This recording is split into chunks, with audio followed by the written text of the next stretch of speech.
Esta noche empezamos en los callejones sombríos y los corredores que resuenan de la Edad Media, donde manos silenciosas y pies rápidos intentaban doblar la historia con acero y silencio. Las figuras que la gente imagina en películas brillantes no son las personas que pagaron el precio. El trabajo no era noble, no era romántico y no era cómodo. Era un oficio que masticaba a quienes lo asumían y luego los arrojaba de regreso a la oscuridad con nada más que unas cuantas monedas y un alma más pesada. Antes de acomodarse, respiren, bajen la luz y dejen que el zumbido del ventilador baje el volumen del mundo. Si les gusta a dónde los lleva este canal, muestren cariño con un like y una suscripción. Y cuéntenme en los comentarios desde dónde nos escuchan y a qué hora empieza su noche. Ahora sí, caminemos. Nadie en una choza de techo de paja abría los ojos y decidía que apuñalar a un hombre con título por unas monedas sonaba como un buen plan. Asesino no era un camino que eligieras, era la última parada de una línea rota. Quienes terminaban poniéndose la capucha no eran místicos de torres en la montaña. Eran campesinos pobres que se quedaron sin cosechas, soldados despedidos con deshonra, ladrones que podían apuntar un cuchillo pero no un futuro, y errantes tan fuera del recuento que el censo los pasaba por alto 2 veces. Si tenías rango o tierra, contratabas un filo. Si eras dueño de una cabra y un pedazo de pasto, ya eras administración. Pero si habías escapado de una celda, si tenías la costumbre de resolver problemas feos, y si podías entrar a una taberna sin mover el aire, entonces alguien deslizaría una bolsa por una mesa pegajosa y diría un nombre en voz baja. Nunca sería el del hombre de los nabos con manos tranquilas.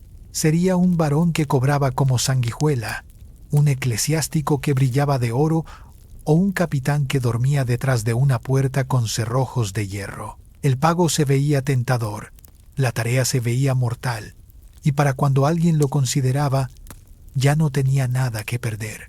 Sin familia, sin futuro y sin promesa de que los dientes aguantarían el invierno. No existían los beneficios, no había pensión, no había festivos, no podías colgar un letrero que prometiera soluciones silenciosas con cita. Hablabas poco, te movías rápido, no le contabas a nadie lo que eras, ni siquiera cuando la cerveza corría y las historias se hacían ruidosas. No eras el héroe, ni siquiera eras el villano. Eras la nota pequeña al pie de página que ponía nerviosos a los nombres grandes. Rara vez vivías lo suficiente para gastar la bolsa que ganaste. Aquí muere el primer mito. No había salón a la luz de las velas donde un maestro con lino diera lecciones con flautas en el aire. No había montaje, no había guía. Si aprendías, aprendías porque no moriste las primeras veces que lo intentaste. Entrenar significaba trepar sin toser. Significaba pisar piedra sin que chirriara.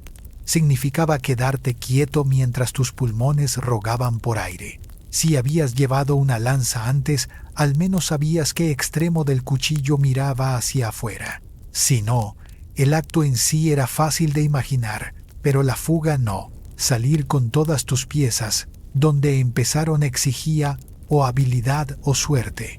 Y la suerte hacía casi todo el trabajo. No había gremios con libros y reuniones. No había charlas de seguridad.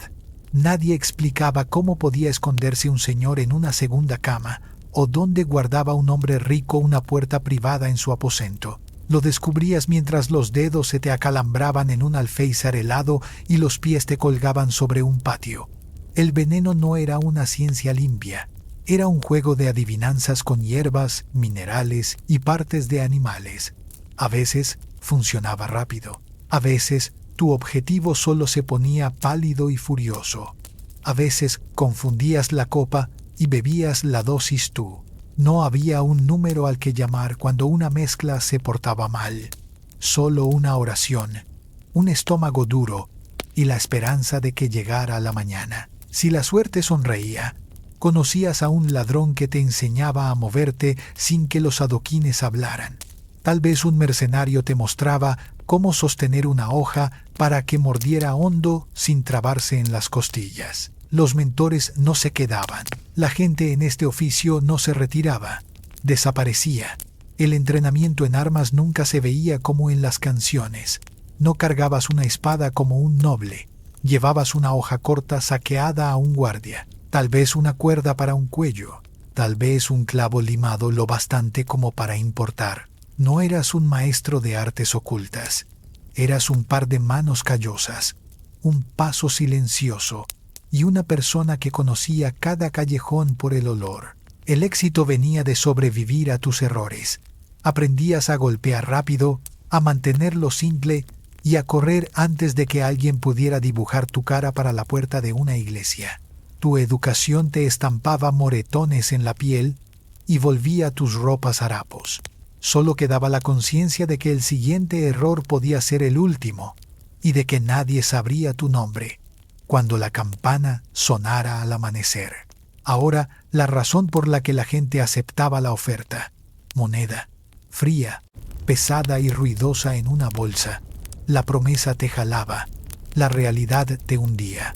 Los compradores nunca querían una relación, querían una tarea, hecha una vez, sin notas, sin testigos y sin contratista vivo para hablar de ello.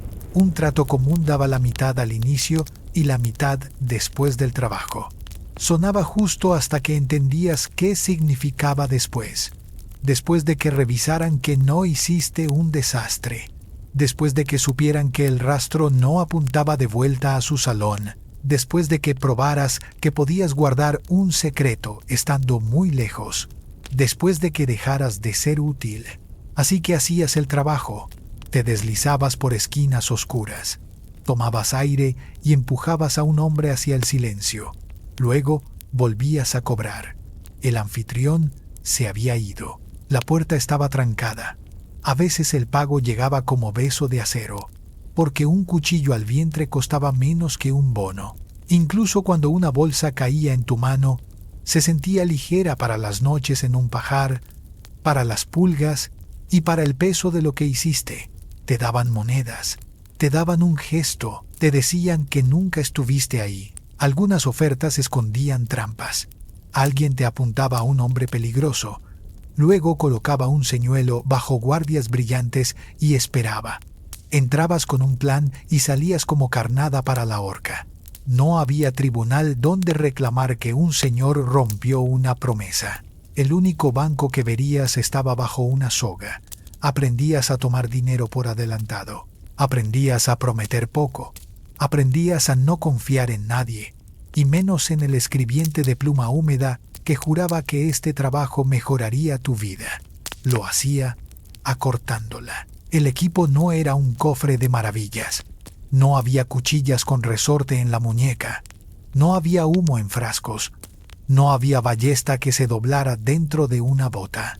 Tu kit era cualquier cosa que pudieras robar, o dar forma, o esconder bajo una capa raída sin que tintineara. Si el destino ponía una moneda de oro en el zapato de un muerto, quizá comprabas una daga decente. No sería bonita. Sería filosa y simple si estabas bendecido. El veneno existía, pero se comportaba como el clima. Las plantas y los minerales no leían tus notas. Arruinaban a un hombre a mediodía, o lo mandaban a la cama y lo dejaban furioso al día siguiente, o te tiraban al piso cuando una copa cambiaba de manos.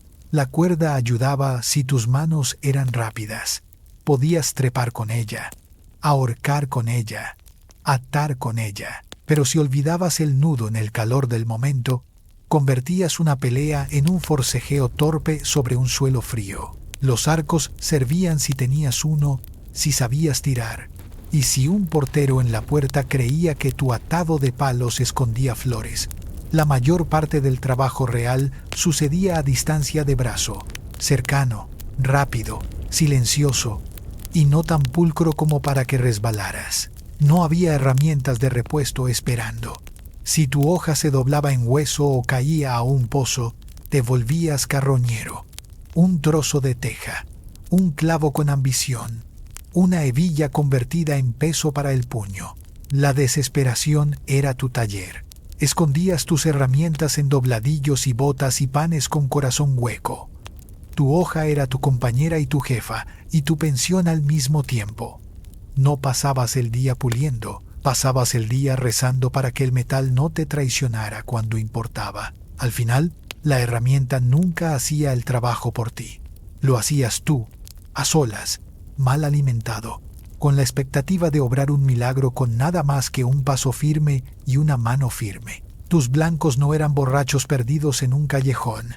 Nadie pagaba por clavarle acero a Jeff, el fabricante de velas con sueño. Tus blancos eran gente que importaba, nobles, obispos, oficiales, a veces hasta sangre real, gente dura de alcanzar y más dura de sacar del mundo. Primero estaban los guardias, no uno ni dos, docenas, con armas, con pan en el estómago y con órdenes simples. Unos cuidaban la entrada, otros la salida, otros se quedaban parados para espantar con la mirada. Tú pasabas días midiendo patrones de patrulla, el crujido de cada puerta, y cuántos escalones hacían jadear al guardia asmático. Luego estaban los muros. Los castillos no tenían porches, tenían portones con dientes, agujeros por donde llovían piedras y fosos donde las cosas mordían. Si no caías al agua, igual te miraban desde las rendijas y podían bañarte en aceite caliente. Sí, aceite. Tu descripción de trabajo incluía tal vez te cocinen por asomarte donde no debes. Después venía la casa por dentro. Cocineros, escribientes, mozos de cuadra, una mirada fuera de lugar, y ya estaban murmurando con el capitán de la guardia. Tú no peleabas solo contra espadas, peleabas contra el chisme. Y el chisme medieval se movía como fuego en paja, cuando a alguien le convenía conservar la cabeza. Al final estaba tu blanco, paranoico, con razón. Vivía rodeado de traidores, primos con pretensiones, y 3 decenas de personas que fingían afecto por salario. No comía sin catador, no dormía sin 3 cerrojos. Algunos dormían en camas falsas, otros rotaban de cuarto como un juego cruel de sillas. Y no te entusiasmaras si oías que habría banquete.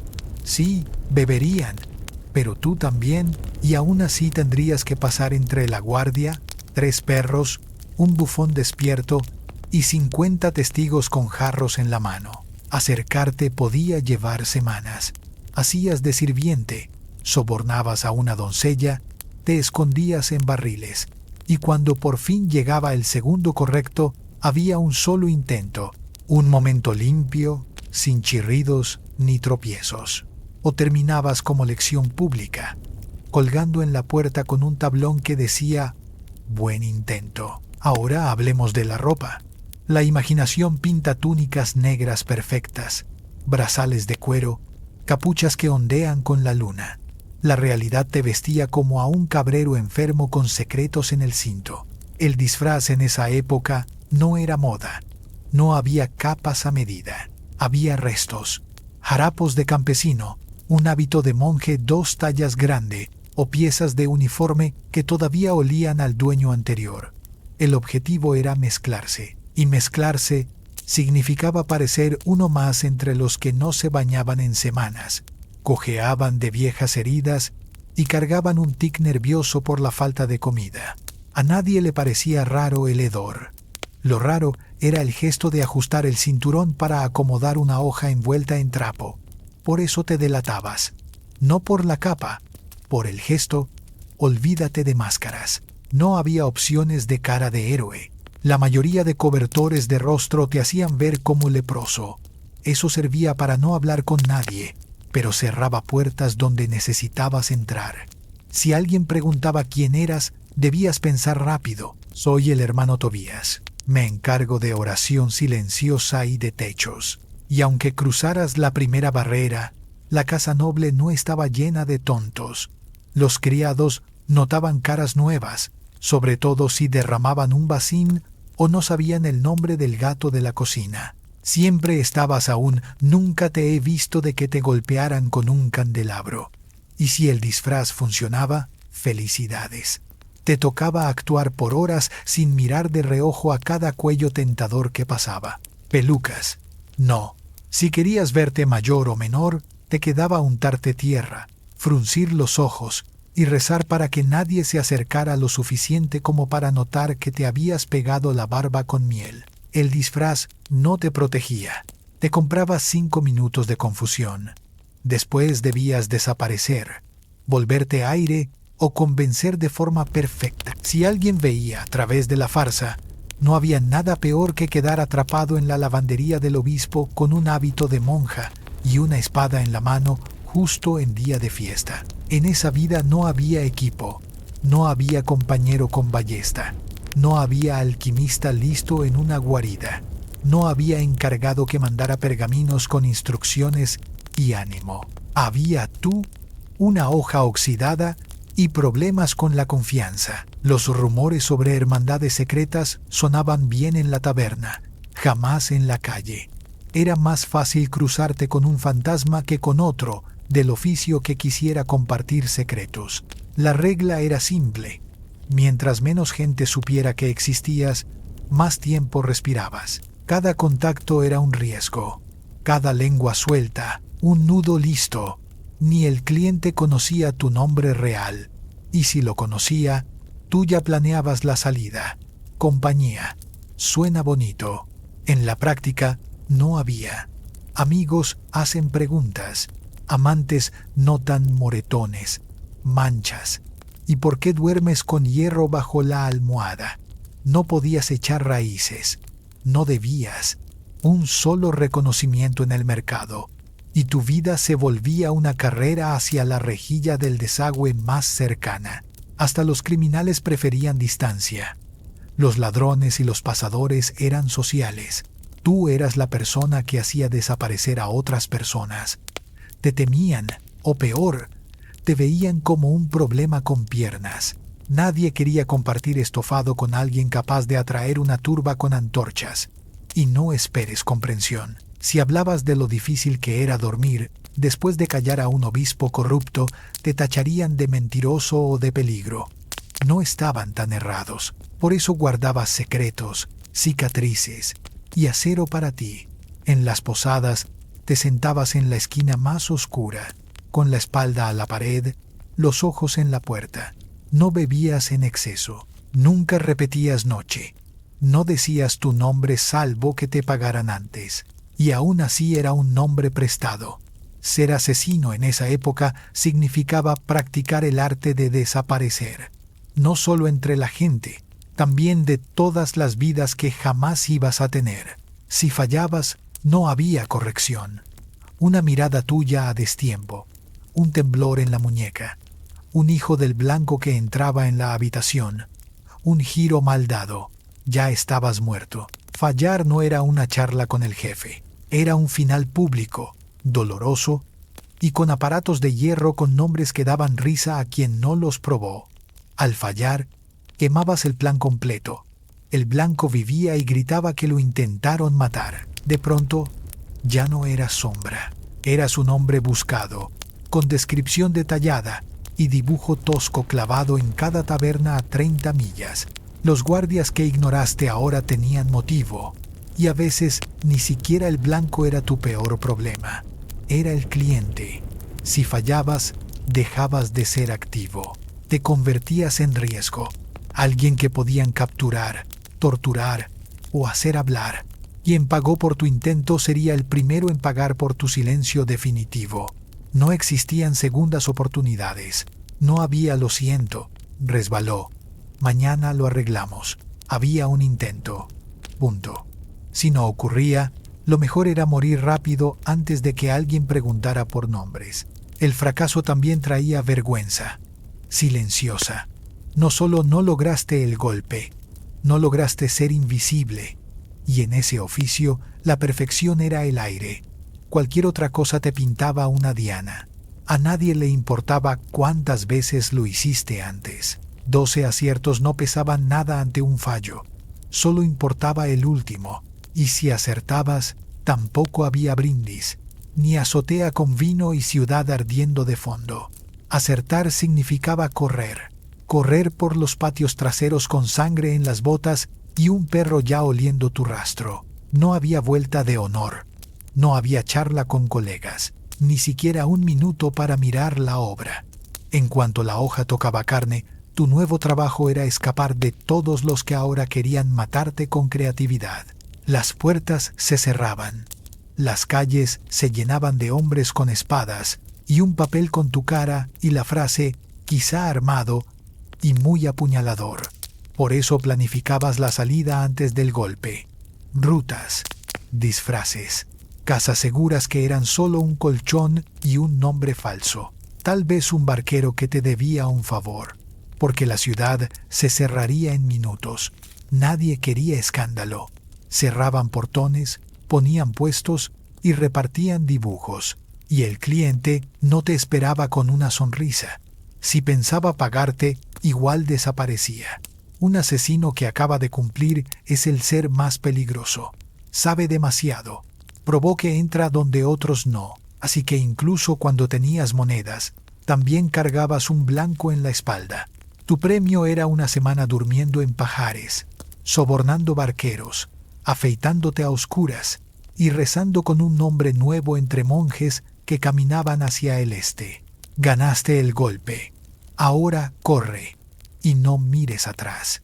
El mundo a tu alrededor tampoco ayudaba. No solo te temían, te creían maldito. Para el campesino común no eras un hombre con capucha. Eras una criatura sin santo. Uno que susurraba a demonios y untaba vísceras de rana en la hoja bajo luna llena. Si no, ¿cómo explicaban que te deslizaras entre guardias y te volvieras humo en la oscuridad? La lógica no era popular.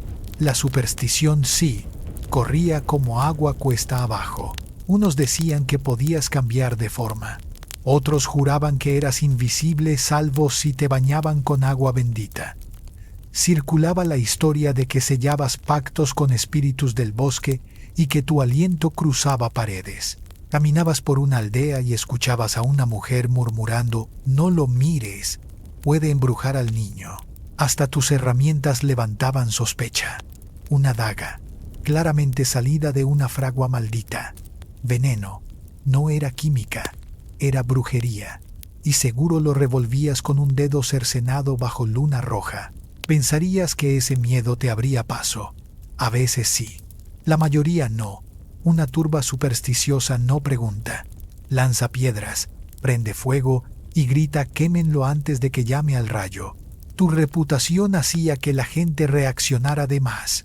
Bastaba una muerte extraña, una tos, una caída, alguien ahogándose con un hueso de pollo.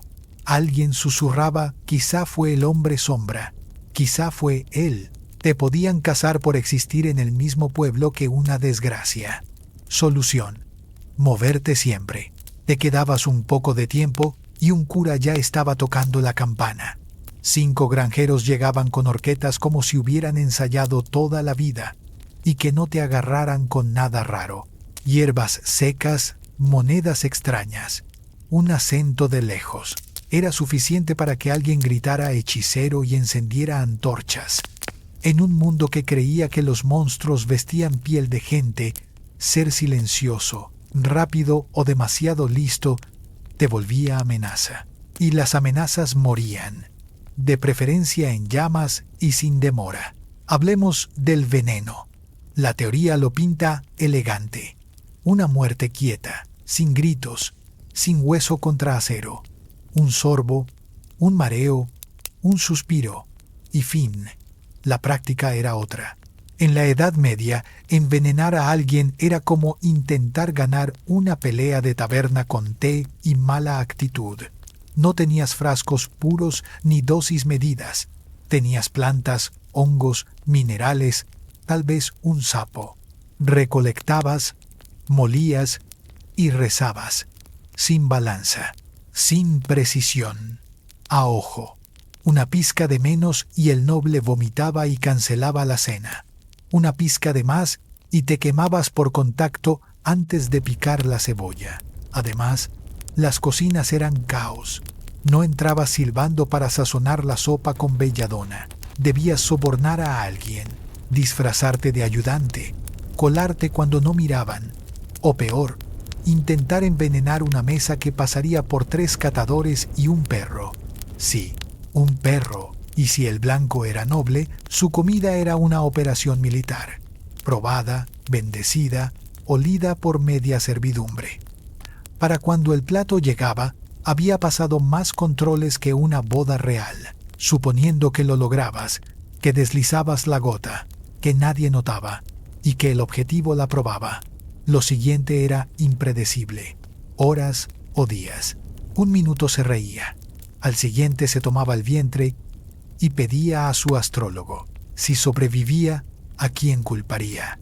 No al cocinero, no al catador, a ti, el hombre silencioso con conocimiento de hierbas y ojos que no parpadeaban, y si te atrapaban, no había final rápido, había sala con instrumentos. Confesarías hasta haber envenenado al perro del duque, aunque fueras alérgico a los perros. El reconocimiento, o más bien su ausencia, era parte del trato. Podías cambiar el rumbo de un linaje con una hoja y aún así no dejar nombre. En el mejor de los casos, eras un rumor, una silueta con acento forastero. El hombre que no terminaba la jarra. Podías ejecutar el golpe del siglo y acabar listado como muerte dudosa en un registro polvoriento. Ese era el punto. El cliente no quería historia, quería negarlo todo. Cuantas menos personas supieran quién lo hizo, más seguro dormía. Tu nombre se enterraba con la paga. Si usaste nombre real, duraba lo que tardaba en gastarse la primera moneda. No había honores. No había medallas por guardar silencio. No había piedra con tu figura en la plaza por detener una guerra en la noche. Si alguien quería estatua, se la mandaba a hacer para sí. A ti te tocaba caja de madera, fosa sin marca. O si el viento torcía el día, una pica con tu cabeza y un letrero que decía traidor. A veces tu nombre vivía solo para ser maldecido. Te convertías en advertencia. No desafíes al rey. Recuerda lo de Lord Fulano y el hombre que lo hizo. Aire. Ese era tu legado. No fama, no miedo, ausencia. Si te quedabas lo suficiente para que te conocieran, era error mortal. En ese mundo, los héroes quedaban en mármol. Los asesinos, en nadie. Ahora el mandamiento sagrado. Nunca confíes en quien paga. Te contrataban porque necesitaban algo que no podían permitirse hacer. Una obra fea. Tú eras la herramienta afilada en la sombra. Cuando terminaba, te convertías en peligro. Sabías demasiado. Sabías quién deseaba a quién muerto, cuándo, por qué y cuánto valía. Eras un riesgo para sus enemigos y para ellos. ¿Qué hacían? Te fantasmaban. Juraban no haberte visto jamás. O peor, mandaban a otro tras de ti. Había contratos dobles. Uno para el golpe, otro para borrar al que lo cumplió. Sin devoluciones. Solo menos cabos sueltos. Si intentabas chantajear. Si amenazabas con exponer. Era audaz. Y último error. Los poderosos de esa época no negociaban con cuchillos ambulantes. Aplastaban. Si el cliente tenía pizca de honor, especie rara, te pagaba y te dejaba ir. Pero aún así, tenías que suponer que te observaba a distancia, que alguien ya copiaba tu caminar y afilaba acero.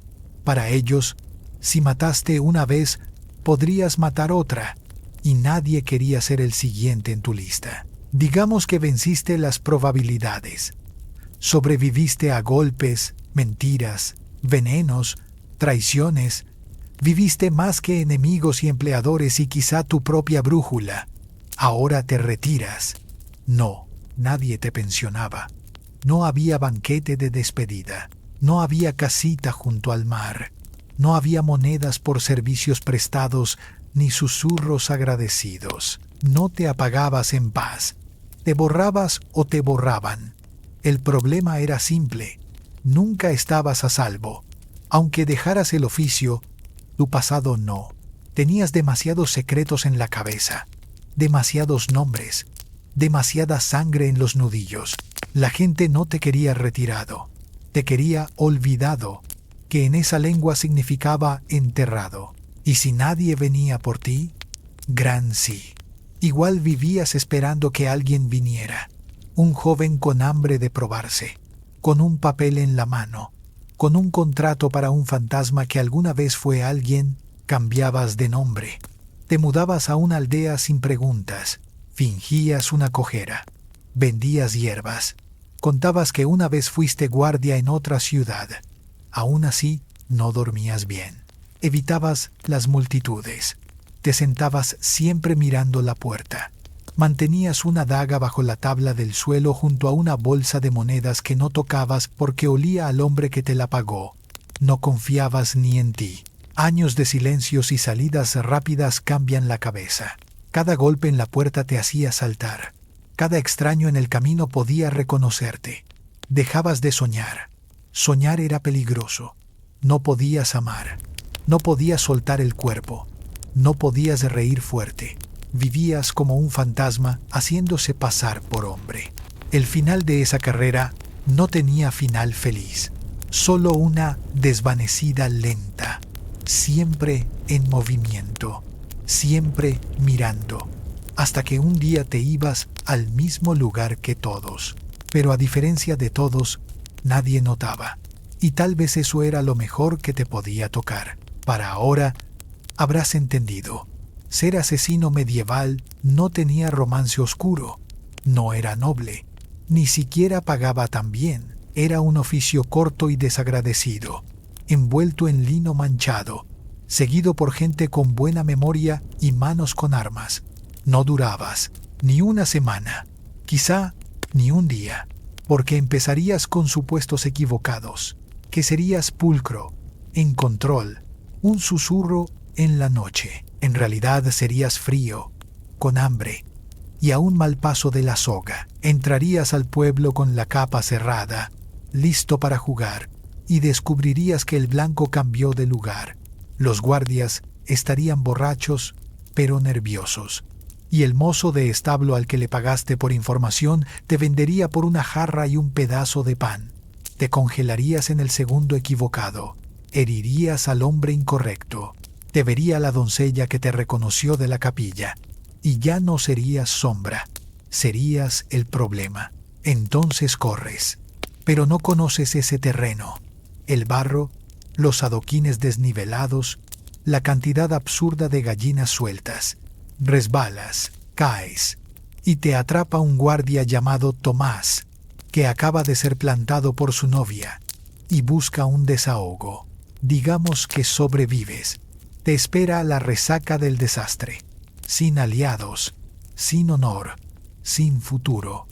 Solo susurros, sospecha y la certeza de que, incluso si aciertas, la mejor opción es morir viejo y solo con nombre falso en una aldea que aún cree en hadas. No durarías, y no deberías intentarlo, porque esa vida ofrecía poder sin paz y propósito sin lugar en el mundo. No hacías historia, te borrabas de ella, y al final te esperaba silencio. Un silencio que nadie preguntaba, porque nadie recordaba que una vez estuviste ahí. Ahora giramos la lámpara hacia otra sombra de la historia. Antes de ser reina temida de Macedonia, la mujer llamada Olimpias fue conocida como Myrtle, princesa molosia de las tierras ásperas de Épiro. Su gente se decía descendiente de Aquiles. Si la sangre de héroes corría o no en sus venas, una cosa sí fue clara. No nació para mirar desde la orilla. Desde niña, Myrtle creció entre misterio y rito. Su formación no la moldearon solo la política, sino también la profecía, los trances sagrados y una devoción por los dioses viejos. No era la princesa que bordaba sonriendo. Se inclinaba por las serpientes, por los presagios, por los ritos frenéticos del culto de Dioniso, donde mujeres bailaban descalzas a la luz de la luna y llamaban a lo divino en estados de arrebato. Su vínculo con los dioses no era teatro, era personal. No solo adoraba, encarnaba. Las fuentes antiguas, escritas por hombres entre fascinados y asustados, decían que guardaba serpientes sagradas en su cuarto y que las dejaba enroscarse junto a su cama. Tal vez fue verdad. Tal vez fue la clase de calumnia que persigue a las mujeres con poder. Pegó. Para los suyos, la hacía divina. Para los rivales, peligrosa. Su poder real comenzó no en un campo de batalla ni en una sala del trono, sino en el titilar nervioso de las antorchas, entre susurros de sacerdotisas y cuerpos de serpiente en espiral. No era solo princesa, era oráculo vivo, una mujer tocada por algo más viejo que la política y más frío que el acero. Cuando Filipo II de Macedonia, brutal, brillante y famoso por su deseo, llegó a Samotracia para una iniciación religiosa, no encontró solo a una joven bella, encontró un misterio. Su matrimonio no fue solo alianza, fue choque de profecía y poder. Desde el inicio estuvo lleno de señales. Se dijo que el cielo se rasgó con relámpagos la noche de bodas, que Olimpias soñó con un rayo que entraba en su vientre. Todo eso se volvió leyenda. Lo cierto, de esa unión nació Alejandro, y ella pensó y actuó para moldear su destino desde el primer aliento. El matrimonio de Olimpias con Filipo II no fue un cuento suave, fue una mezcla de profecía, orgullo y recelo. Filipo, carismático y feroz, ya acumulaba esposas por conveniencia cuando se casó con ella hacia el 357 a.C. Ella era joven, pero no ingenua. Vio un compañero de ambición y quizá la pieza que encajaba con lo que había oído entre oráculos y antorchas. Macedonia no era un reino manso, era un sitio donde los reyes caían por manos de parientes y donde una sonrisa en la mesa podía ocultar un puñal. Desde el inicio, el hogar fue campo de tensión. Filipo no practicaba la monogamia. Cada boda era un pacto político. Olimpias no aceptó el rincón. Sostuvo su propia red. Cuidó aliados y siguió consultando a los dioses a su manera.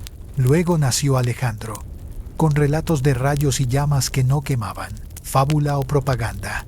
Ambos actuaron como si el niño viniera con un sello del cielo. Mientras el niño crecía, crecían las grietas. La herida se abrió cuando Filipo tomó por esposa a Cleopatra Eurídice, macedonia de sangre y sobrina del general Átalo. Para Olimpias no era celos, era política. Un hijo de Cleopatra sería más puro a ojos de la nobleza y amenazaría el lugar de Alejandro. El banquete de esa boda fue incendio. Átalo, borracho, se burló de la paternidad de Alejandro y repitió el rumor de que la madre invocaba dioses para vestir a su hijo de mito. Alejandro se levantó del banquete y se fue con rabia. Olimpias partió a Epiro. Exilio sí, pero estratégico. Desde su tierra seguía siendo realeza. Podía tejer apoyos, mover voces y mirar la corte macedonia pudrirse por dentro. Luego llegó el golpe que cambió el tablero. Filipo fue asesinado en la boda de su hija justo cuando la invasión de Persia parecía al alcance. Las preguntas inundaron el palacio. ¿Fue Pausanias el guarda agraviado? ¿Fue intriga cortesana? ¿Fue el hijo? ¿Fue la madre? Nadie lo probó. Pocos se atrevieron a decirlo en voz alta. Lo cierto es que, a los pocos días, Cleopatra Eurídice y su criatura murieron. Las crónicas más duras apuntan a Olimpias. La serpiente había vuelto a casa.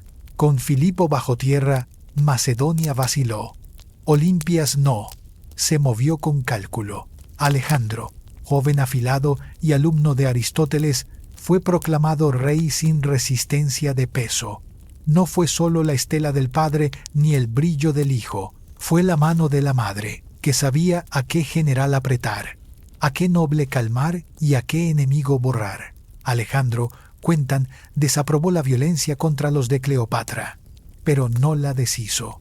En el fondo sabía lo que su madre había repetido con hechos. El poder exige sangre. Con su hijo en el trono, Olimpias cambió de plano. Salió del centro y mandó desde los pasillos.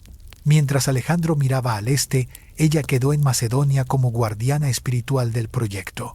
Enviaba reliquias, consultaba oráculos, ejecutaba ritos en su nombre. Para ella, la campaña no era solo acero, era mandato.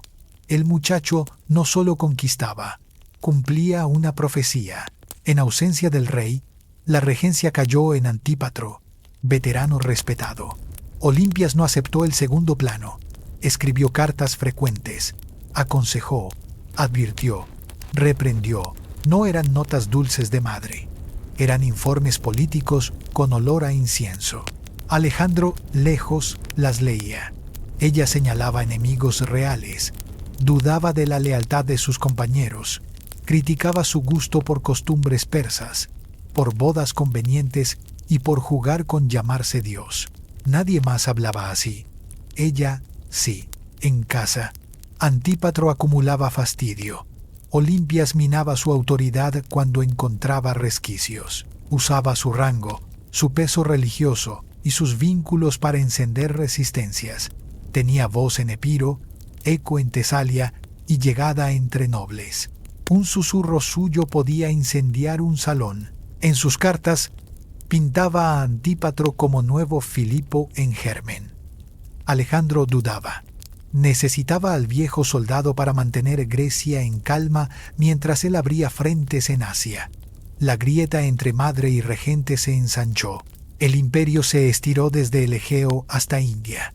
Con cada legua, ella veía fisuras. Decía que su hijo confiaba demasiado en consejeros extranjeros y se alejaba de los dioses que le habían dado favor y de la madre que se creía su guardiana. Para Olimpias, las victorias eran fruto de fe, ritos y acero. Si el rey olvidaba, ella sabía recordarle quién era. Entonces llegó 323 A.C. La noticia viajó desde Babilonia como un filo. Alejandro murió. No hubo trompetas, hubo vacío. Para Olimpias no fue solo un duelo, fue el derrumbe de una arquitectura levantada durante años. No dejó heredero único, dejó a un niño, Alejandro IV, y a un mundo de generales con hambre. Los autodenominados sucesores comenzaron a partir el cuerpo del imperio. Antípatro sostenía el poder en Macedonia y Grecia, y nunca fue amigo de la madre. Para colmo, la hija de Olimpias, Cleopatra, hermana de Alejandro, empezó a ser cortejada por distintos generales que buscaban legitimar ambiciones con boda. La reina madre leyó el mapa. La guerra civil no era posible, era inevitable. Ya no tenía al hijo, tenía su sangre.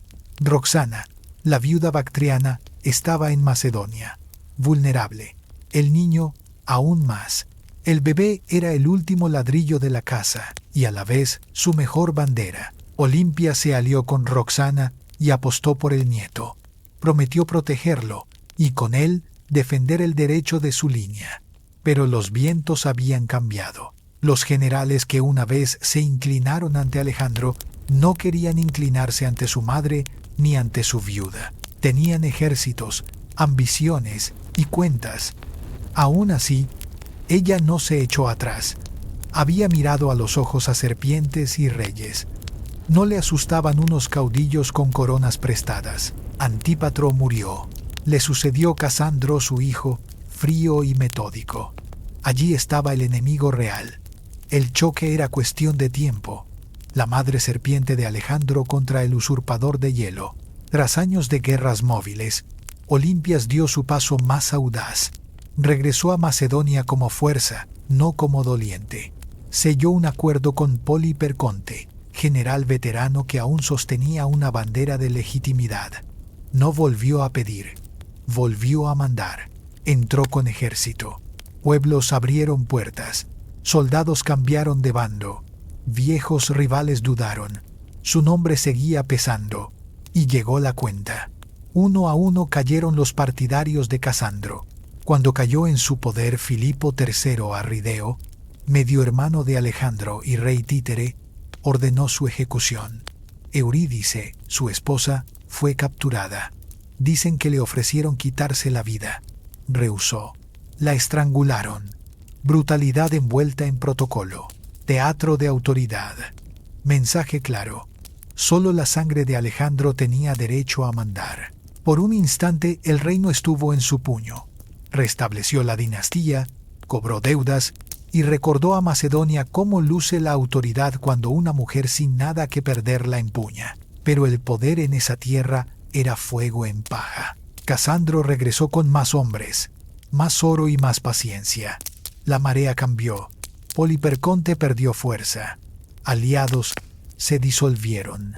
Olimpias quedó aislada en la fortaleza costera de Pitna. Afuera, el cerco. Adentro, hambre y enfermedad. Casandro dudó.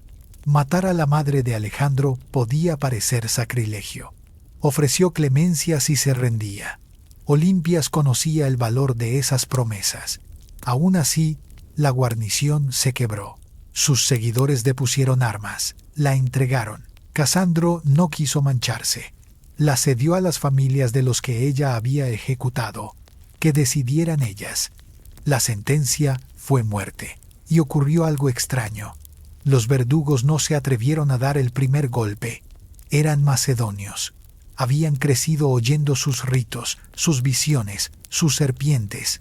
Habían visto a su hijo tratado como Dios. Ahora la tenían enfrente. Vieja sí, pero erguida, callada, con una mirada que atravesaba humo. Nadie quiso cargar con ese peso. Casandro mandó a otros, extranjeros sin memoria. Cumplieron la orden. Así cayó Olimpias, sin ceremonia, sin discursos, con silencio. Su caída dejó sin fuerza real el linaje de Alejandro. Con su muerte se apagó la brasa directa de la casa, pero la sombra permaneció. Su retrato no es simple. No condujo ejércitos como Cleopatra. No arreó tribus como Boudica. Su guerra fue de copa, alianza y altar. Entendió el miedo y, mejor aún, la fe. Logró que muchos creyeran que su hijo era divino, y puede que ella también lo creyera. Sus enemigos la llamaron asesina, bruja, manipuladora. No mentían, fue todo eso y algo más. Producto de un mundo que premiaba la astucia y castigaba la piedad. Aprendió que la misericordia es un lujo que las reinas no pueden pagar. Con los siglos, su figura fue vilipendiada y mitificada, pero nadie pudo llamarla menor. Siguió rondando el legado de Alejandro como un fantasma siempre detrás del telón. Tal vez allí estaba su sitio exacto, no como nota en la vida de un rey, sino como historia propia. La mujer que se cubrió de profecía, durmió junto a serpientes y sobrevivió a dioses. Sus huesos fueron polvo. Su leyenda siguió en cada relato de reinas implacables, en cada susurro de destino de sangre, en cada imperio levantado sobre mito. En una isla bañada por sol y viento, a pocas millas al sur de la ciudad moderna de Heracleión, yace una ruina que se siente más sueño que piedra. Pasillos de piedra que se bifurcan, salas que giran y se duplican, escaleras que se elevan y mueren. Perder el rumbo es sencillo incluso hoy. Ese lugar es Cnosos, corazón de la civilización minoica y la chispa que encendió uno de los mitos más tercos de la historia, el laberinto del Minotauro. Antes del relato, hubo un palacio distinto a cualquier otro, nacido hacia el año 1900 antes de nuestra era y ampliado por siglos. Cnosos no fue solo residencia real, fue una ciudad bajo techo. Sobre una extensión cercana a 150.000 pies cuadrados, se apretaban más de 1.000 estancias, pozos de luz, almacenes, santuarios, talleres y lo que muchos creen fueron de los primeros retretes de descarga. Hubo agua corriente, apartamentos de varios pisos y un sistema de ventilación que movía el aire como si el edificio respirara. Nada de fortín tosco. Era una obra maestra de arquitectura. Para quien excava con regla y libreta, Cnosos parece caos controlado. Para quien lo visitó en la antigüedad, debió sentirse como magia. A comienzos del siglo XX, el arqueólogo británico Arthur Evans abrió el sitio con pala y libreta, y no tardó en convencer al mundo de que aquí latía el origen del mito del laberinto. El trazado confundía. La arquitectura hablaba en símbolos, y por todas partes aparecía el toro pintado en muros, tallado en piedra, forjado en amuletos. El toro fue animal sagrado para los minoicos. Evans incluso reavivó el nombre de un rey mítico, Minos, y bautizó a toda la cultura sobre esa figura. Fuese o no real ese rey, su sombra se pegó a las ruinas. Y sin embargo, aquí está la vuelta. Nadie ha hallado un laberinto literal. No hay trama subterránea de pasillos, ni celdas de prisión, ni bestia a medias. Lo que tenemos es otra cosa, más sugerente. Una ciudad hecha en alas, bucles y niveles, con una dificultad de navegación que parece pensada a propósito. Cuando avanzas, la línea entre historia y mito se borra. Y la pregunta queda: ¿nació el Minotauro de estos muros? ¿O fue el palacio mismo la criatura? Knossos no suelta sus respuestas con facilidad, pero es experto en obligarnos a formular las preguntas correctas. El mito vive a la par de la piedra. La criatura mitad hombre, mitad toro, encerrada en un laberinto tan enmarañado que nadie que entrara volvía a ver el sol. Solo Teseo, héroe de Atenas, mató a la bestia y logró salir gracias a un ovillo que le dio Ariadna. Ese hilo no fue simple cuerda. Fue ingenio, memoria, amor y mapa.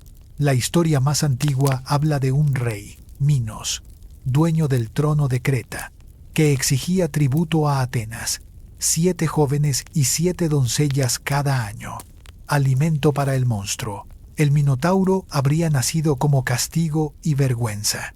Encerrado bajo tierra, se volvió símbolo de lo que el poder oculta cuando nadie mira. Para los griegos de la costa, Creta era riqueza, misterio y también temor. Sus marineros cruzaban mares. Su arte mostraba dioses que el continente no entendía del todo. Sus palacios no eran acrópolis en lomas defendidas, eran complejos que parecían vivos. Para un visitante del primer milenio antes de nuestra era, Knossos debía sentirse como otro mundo. El toro dominaba el lenguaje sagrado. En frescos, jóvenes y jóvenes saltan sobre su lomo en una acrobacia que ninguno de nosotros intentaría sin red. Sobre techos y altares, las llamadas cuernos de consagración marcaban el horizonte como un bosque de puntas blancas. Visto así, la receta del mito se entiende.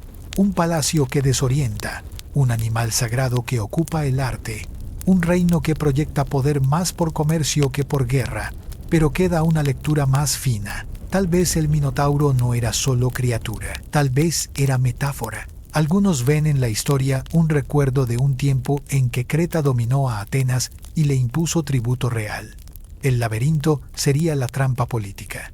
El Minotauro, la fuerza cruda detrás del gesto amable. Otros leen la fábula con ojos del alma. El laberinto como mente profunda. El monstruo como impulso oculto. Teseo como el yo valiente que se atreve a entrar con un hilo de memoria. Y Ariadna como razón, afecto, plan. Ninguna lectura cancela a la otra. Las dos se miran en estos muros. En la excavación moderna, el hilo pasa por Evans. Su mano fue erudita y polémica. Registró, restauró con materiales de su tiempo y dejó color donde quizá hubo color. A ojos de hoy, algunas de sus decisiones pesan demasiado, pero sin su obsesión, Knossos seguiría bajo olivos. Él impuso palabras que aún usamos. Él vinculó una ruina con un mito que ya venía rodando por siglos. A su paso, el toro volvió a tener voz. ¿Y el palacio? Respiración. Cuando uno camina por corredores que doblan sin aviso, entiende por qué el cuento eligió una criatura para explicarlo. La sensación de perder el norte no nace solo del tamaño, nace del diseño. Avanzas, y la luz cae por un patio en un punto, por un pozo en otro. El aire empuja por huecos invisibles. Escaleras suben y bajan sin promesa de llegar a un lugar frontal. No hay eje que te abrace. Hay un pulso que te empuja. Un visitante antiguo pudo salir de allí con la idea de que un hilo era útil, de que un guía era necesario, de que sin ayuda el retorno era poco probable. Knossos no fue una fábula. fue estructura con agenda. Colocó talleres cerca de almacenes, santuarios en rincones estratégicos, patios que actuaban como escenarios. Si lo miras como organismo, tiene órganos. Si lo miras como ciudad, tiene barrio de trabajo, barrio sagrado, barrio residencial. Si lo miras como símbolo, tiene capas. Por eso el mito encaja, no porque aquí viviera una bestia, sino porque aquí se doblaba el espacio hasta que la mente pedía un camino de regreso. El relato que todos aprendimos tiene nombres que suenan como pasos en mármol. Minos, rey poderoso. Teseo, joven que no acepta que su ciudad envíe hijos al matadero. Ariadna, princesa que ve, entiende, actúa. El tributo, 7 muchachos, 7 muchachas, cada ciclo. La bestia, castigo nacido de una ofensa a los dioses. El encierro, un laberinto donde la línea recta es ilusión. La salida, un hilo que convierte el caos en mapa. Cada pieza cumple una función. Minos representa autoridad que somete. Atenas, ciudad que aprende a desafiar. Teseo entra, se enfrenta a lo que devora a su pueblo y regresa. Y no regresa porque tenga fuerza solamente. Regresa porque acepta ayuda. El hilo de Ariadna es la herramienta que hace posible que el valor sea útil. La pregunta que nos persigue es: ¿de dónde vino todo esto? Una respuesta sale de la geografía y la política. Durante un tiempo, Creta dominó rutas marítimas. Su influencia llegó a costas y puertos. Atenas, más joven, pudo haber estado bajo su sombra. El tributo del mito podría recordar pagos reales. La bestia sería la imagen de un poder ajeno que parece incomprensible y feroz. La morada de esa bestia, el laberinto, sería la arquitectura de Knossos, vista con ojos que se pierden. No hace falta imaginar túneles interminables. Basta con caminar por 4 alas y 2 niveles para que la palabra laberinto se pegue sola. Otra respuesta mira hacia adentro. Laberinto como imagen de mente. Quien entra se enfrenta a su miedo, a su impulso, a su furia. El monstruo se alimenta de lo que le traen, que son jóvenes, que son futuros. El héroe decide cortar ese ciclo. Entra con hilo, entra con plan. Mata a la bestia y encuentra la salida sin olvidar de dónde vino, porque el hilo lo ata a un punto de partida. A veces necesitamos un hilo que nos ate al mundo mientras bajamos a conversaciones con nuestras sombras. En esa lectura, Ariadna es más que ayuda. Es cuidado, memoria, método. La presencia del toro en los muros de Knossos sostiene ambas interpretaciones. En frescos, jóvenes vuelan sobre su lomo. No es deporte por deporte. Es ceremonia con riesgo y belleza. El toro es fuerza de tierra. Los saltos son dominio de esa fuerza sin destruirla. Las cuernas sobre techos y altares marcan lo sagrado. Si un visitante continental vio todo esto, llevó a casa historias que, con el tiempo, se volvieron fábulas con monstruos y héroes.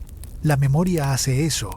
Afina la emoción, corta la estadística, deja una imagen que no se va. La princesa que entrega el hilo ocupa un lugar especial.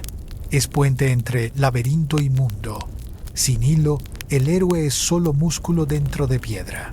Con hilo, el héroe se convierte en viajero que regresa y cuenta. El hilo también es tecnología. En un palacio con corredores que confunden, un sistema de marcas o cuerdas permitiría volver. El mito mineraliza esa idea en una escena que entendemos a la primera: la inteligencia que guía y el valor que ejecuta. La pareja que hace posible lo imposible. Quien busca túneles bajo Knossos no ha encontrado el corredor que sueña. En lugar de eso, encuentra algo quizá más sutil.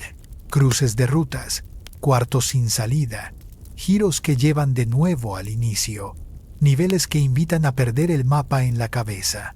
El laberinto puede ser una metáfora nacida de la experiencia real de caminar por un complejo que te obliga a estar atento. El monstruo puede ser una metáfora nacida de ver al toro como fuerza a la vez hermosa y peligrosa. El héroe puede ser una metáfora de una ciudad que decide que ya no paga con sus hijos. Y el hilo, una metáfora de la ayuda correcta en el momento correcto. Nada de esto quita brillo al mito.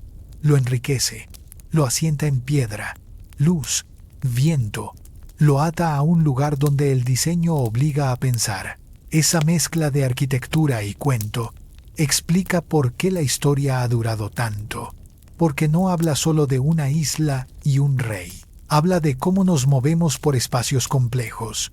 Habla de cómo necesitamos una guía, un plan, una mano.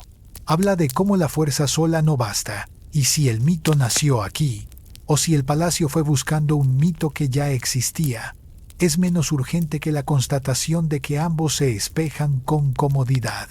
Uno ayuda a entender al otro. Cuando el excavador moderno mira de nuevo las salas, siente que el lugar pide historias. Teseo y Ariadna son una clase. Nos recuerdan que los laberintos no muerden si tenemos hilo. Minos y el tributo son otra. Nos recuerdan que el poder que come futuro no dura para siempre. El Minotauro, por fin, nos recuerda que dentro de lo construido siempre hay un rincón que parece respirar por cuenta propia.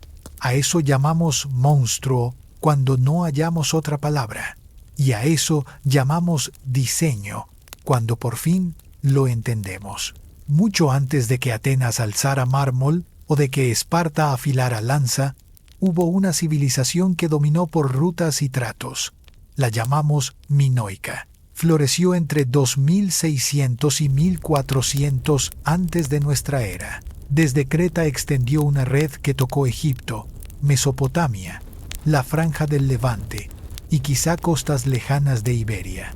Sus barcos cortaban el Mediterráneo como flechas silenciosas. En sus bodegas iban cerámica fina, azafrán, bronce, bienes de lujo.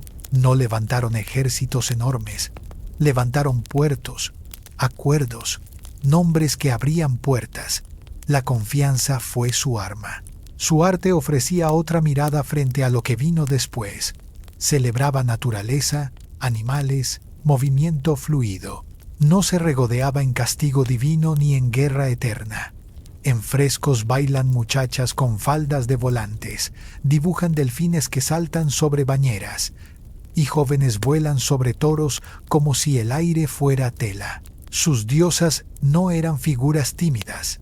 Se las ve de pie, con pecho descubierto, con serpientes en las manos. Para ellos, esos animales no eran espanto, eran símbolos de renovación, de cuidado, de misterio.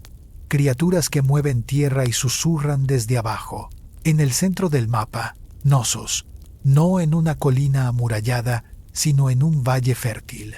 No hay muro ciclópeo que anuncie miedo.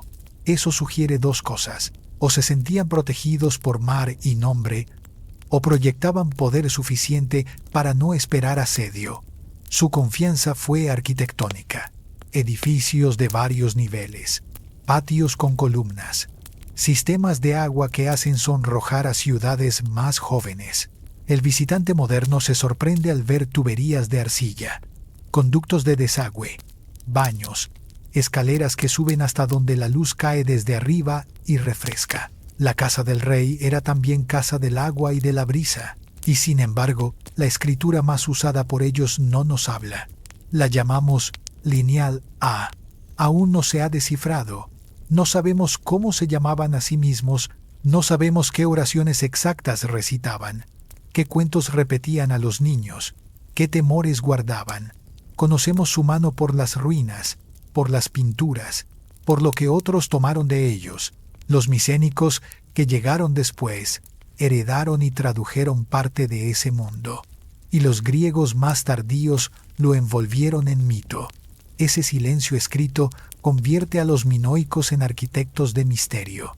Sabemos cómo se movía el aire en sus casas. No sabemos qué nombre tenía para ellos el aire. Knossos fue motor. Allí latía economía. Allí latía rito. Allí latía habitación. Un edificio que trabajaba a muchas manos. Magazines de almacenamiento, con tinajas alineadas como soldados de barro que guardaban aceite, grano, vino, talleres que fabricarían objetos que viajaban, espacios de culto donde el toro asomaba por pintura o por piedra, un patio central que seguramente vio ceremonias y espectáculos. Todo eso bajo el mismo conjunto de techos, con escalones que unían funciones como si un hilo invisible recorriera la casa. La falta de murallas altas no significa ausencia de tensiones, significa otra forma de resolverlas. El mar fue pared, la flota, cerradura, los amigos, muralla.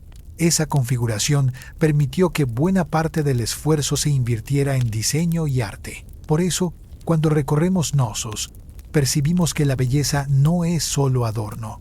Es parte del sistema que hace habitable el conjunto. Ventanas que miran a patios, pozos de luz que dan a escaleras, ritmos de columnas que ordenan la vista. Hay proporciones que apaciguan. Los nombres que damos a sus salas son modernos. Llamamos sala del trono a un cuarto con un asiento de alabastro adosado al muro, flanqueado por bancos y por frescos de grifos guardianes míticos. Puede haber sido tribunal, altar, sala de audiencia, la palabra exacta se nos escapa.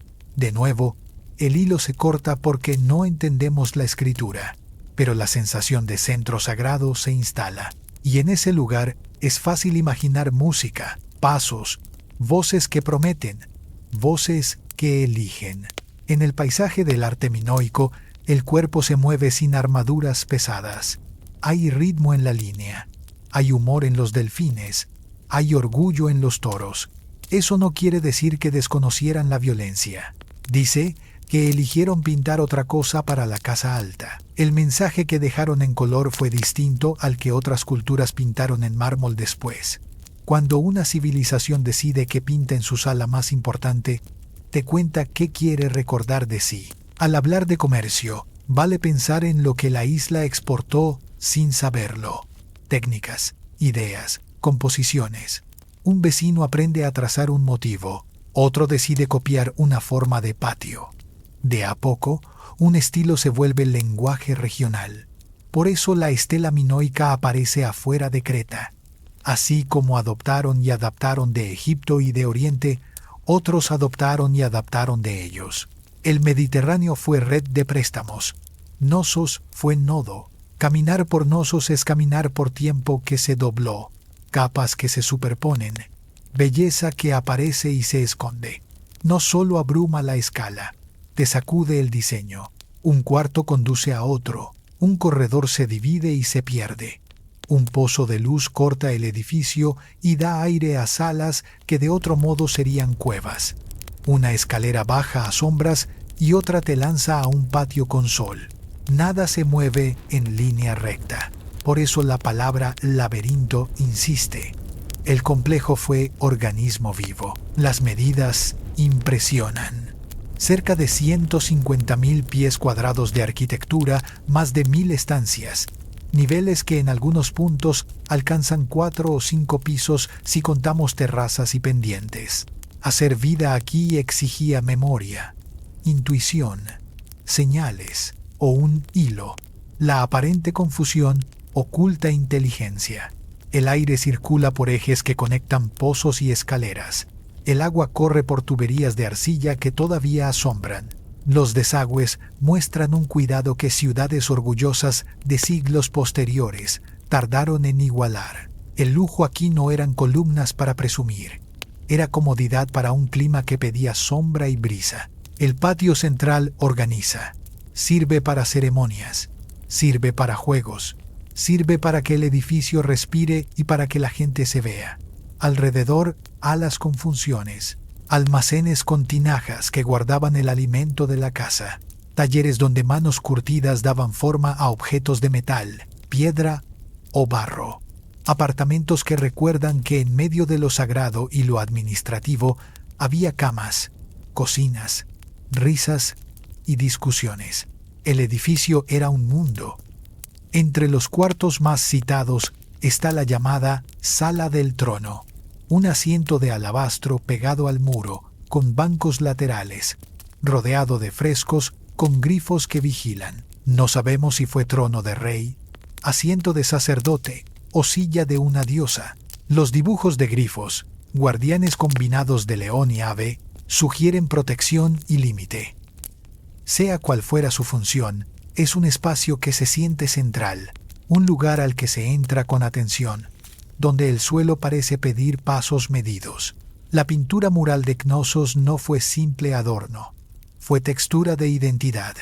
Delfines nadan en alto, sobre bañeras. Mujeres con faldas de volantes aparecen en movimiento, con peinados que parecen danzar también. Jóvenes se lanzan sobre toros en escenas que detienen el aire. Esa combinación de agua, cuerpos, animales y color construye una casa que mira al mar y a la tierra sin miedo. El palacio habla sin palabras sobre lo que valora: movimiento, equilibrio, juego con peligro, dominio sin destrucción. A medida que avanzas por corredores que se estrechan, notas rincones que parecen diseñados para confundir. Cambios de nivel sin aviso, recodos que devuelven al mismo punto, accesos que obligan a girar. Es posible que algunas secciones buscaran esto a propósito: confundir a quien no pertenece, guiar solo a quien sabe. Allí, la leyenda del laberinto encuentra motor real, una arquitectura que sabe volverse secreto cuando es necesario. Las cuernas de consagración coronan muros y techos. Son un motivo que la vista aprende a reconocer a distancia. Señalan lugares sagrados, marcan límites, convierten el techo en altar. En el mismo conjunto, pilares con reducciones y ensanchamientos crean ritmos, llaman la atención, ordenan el espacio. No son solo soportes, son señales para el cuerpo. En el nivel de la vida diaria, el agua fue reina. Conductos la traían, la llevaban, la limpiaban. Hay evidencia de retretes con descarga, de baños donde el lujo era poder lavarse con cierta frecuencia, en un clima que puede quemar al mediodía. Un cuarto fresco y ventilado es más que comodidad, es salud, es disposición para el trabajo, es temple para la ceremonia. Cnosos entendió eso y lo puso en piedra. Cuando el visitante moderno piensa en seguridad, busca muros. Aquí la seguridad parecen haberla puesto en diseño y control. Un extraño se perdía, un conocido llegaba. Un evento se podía ver desde muchos puntos y al mismo tiempo proteger. Un patio podía reunir y dispersar. El edificio fue herramienta política, religiosa, económica. Cada escalón, un mensaje. Cada giro, una decisión. No todos los nombres que usamos son fieles a lo que hubo. Llamamos corredor de procesiones donde quizá hubo almacén. Llamamos santuario a una sala pequeña con bancos donde pudieron ocurrir varias cosas. Sin lectura de textos, el edificio nos pide humildad. Lo que sí podemos afirmar es que todo aquí cumple una doble función. Algo útil, algo simbólico, algo que resuelve, algo que sugiere. Por eso, Cnosos atrapa, porque te obliga a pensar que la casa misma es un rito. Cnosos no fue solo oficina y vivienda, fue templo extendido. La espiritualidad no se encerró en una nave con columnas gigantes, se tejió en la arquitectura. Santuarios pequeños se esconden en esquinas, pilares se alzan como centinelas sagrados, cuernas estilizadas aparecen en techos y altares. El toro ocupa murales y relieves. Todo sugiere un lazo fuerte entre lo sagrado, la naturaleza y ese animal. No hubo miedo al toro, hubo celebración del toro. El famoso salto sobre toros que vemos pintado no sería solo proeza, sería rito. Hombres y mujeres se juegan el cuerpo en una danza con la fuerza. No es deporte, es teatro de ofrenda. Triunfo sobre el caos sin destrozarlo.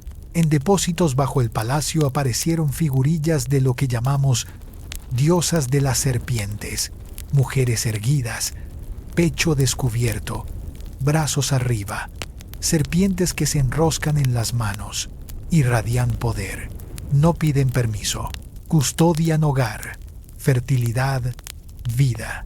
Para los minoicos, la serpiente no fue solo miedo, fue renovación, protección, misterio, criatura de tierra y de lo que está debajo de la tierra. Los cuartos donde surgieron estas piezas sugieren capillas domésticas, rincones de rito en medio del trabajo del palacio, con frescos, con cuernos, con altares, con corredores que marean. El conjunto entero empieza a sentirse como máquina de ritual. El palacio no tenía un templo central porque el palacio era el templo. Por siglos, Knossos fue faro de prosperidad, inventiva y cultura.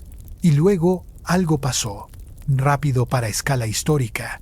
Hacia 1400 antes de nuestra era, el complejo fue abandonado. Las pinturas se apagaron. La civilización que había mandado por mar se desvaneció como bruma sobre el Egeo. ¿Qué ocurrió? Hay teorías. La naturaleza ofrece la primera. Alrededor de 1600 antes de nuestra era, la isla de Tera, hoy Santorini, explotó con una fuerza que pocos eventos han igualado. La nube y el fuego llegaron a cielo y mar. Las olas golpearon la costa norte de Creta con furia. Puertos y campos sufrieron. La ceniza pudo haber tapado el sol por semanas o meses, matando cosechas y torciendo el clima. Knossos no cayó en el minuto del estallido, que sepamos, pero el después pudo haber quebrado economía, confianza, espíritu. La segunda teoría mira a la guerra. Cuando un poder vacila, otro mira la puerta. Hacia 1450 antes de nuestra era, la fuerza creciente de los micénicos, griegos del continente, pudo haber aprovechado la debilidad minoica. No siempre hace falta que un ejército arrase un palacio para que un mundo cambie. Basta con que una élite se sustituya, con que una lengua nueva tome la cuenta, con que los talleres trabajen ahora para otra casa. La arqueología señala incendios en algunos puntos y continuidad en otros. Un paisaje de transición más que de ruptura total. Quizá las dos explicaciones se dieron la mano. Primero la naturaleza, que sacudió rutas y graneros. Luego los vecinos, que vieron al guardián mareado y cruzaron. En el registro material aparecen señales de presencia micénica en Creta después de esos años. Sus tablillas en lineal B sí se leen y hablan de jerarquías, inventarios, dioses que más tarde reconoceremos en Grecia continental. La voz minoica propia se vuelve baja y luego se calla. Que un palacio tan cuidadoso se apague nos recuerda que ninguna obra humana es inmune a la cadena de golpes del tiempo. Aún así, su huella siguió. En cómo otros construyeron, en lo que otros pintaron, en los cuentos que contaron sobre monstruos, hilos, princesas. El laberinto se volvió símbolo que viajó más lejos que cualquier barco, y el toro siguió corriendo en relatos y altares más allá de la isla. La pregunta final queda abierta. ¿Quién inventó qué? Si Knossos inventó el mito o si el mito encontró casa en Knossos. Lo cierto es que este lugar levantó paredes que obligan a pensar, y que esa obligación de pensar pide historias.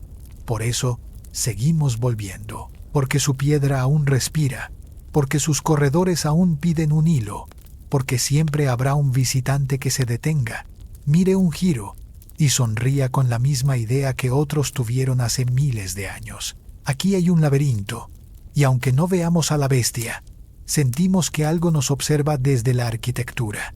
Y ahí, entre piedra y viento, el mito vuelve a empezar.